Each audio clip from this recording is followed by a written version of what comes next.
York attack suspect charged with providing support to Islamic State.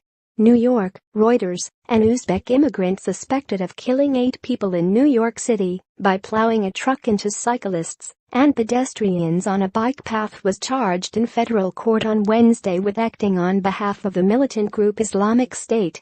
The suspect, Sayfullo Saipov, 29, who was hospitalized after a police officer shot and arrested him, ending Tuesday's rampage, confessed to authorities, while in custody, that he began planning the attack a year ago, according to the criminal complaint filed against him. The 10-page complaint said Saipov waived his rights to remain silent and avoid self-incrimination in agreeing to speak to investigators without an attorney present from his Bellvue Hospital Center bed in Manhattan. In the course of that interview, the complaint said, Saipov told investigators he was inspired by Islamic State videos he had watched on his cell phone, chose Halloween for the attack because he believed more people would be on the streets, and had originally planned to strike the Brooklyn Bridge as well as the bike path. The complaint also said Saipov had requested permission to display Islamic State's flag in his hospital room and said he felt good about what he had done. Meanwhile, the Federal Bureau of Investigation posted an online wanted poster of a second Uzbekistan-born man named Muhammadzwar Kadyrov, 32, who was described as being sought for questioning in connection with the attack along the Hudson River in Lower Manhattan.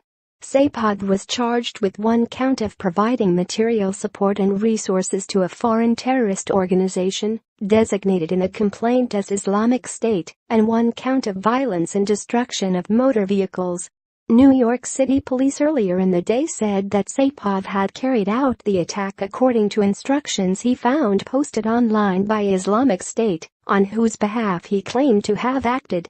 Police also said Saipov had left behind a note extolling Islamic State, also known as ISIS. The gist of the note was that the Islamic State would endure forever, New York Deputy Police Commissioner John Miller told the news conference. He appears to have followed almost exactly the instructions that ISIS has put out on its social media channels to its followers. The attack was the deadliest in New York City since September 11, 2001, when suicide hijackers crashed 2 jetliners into the World Trade Center, killing more than 2,600 people. Tuesday's attack injured 12 people, some critically, in addition to those killed. Similar assaults using vehicles as weapons took place in Spain in August, and in France and Germany last year. Additional reporting by Jonathan Allen in Melissa Fairs in New York, Joseph Axe in Paterson, New Jersey, and Mark Hosenball and Tim Amon in Washington. Writing by Scott Malone. Editing by Leslie Adler and Andrew Hay.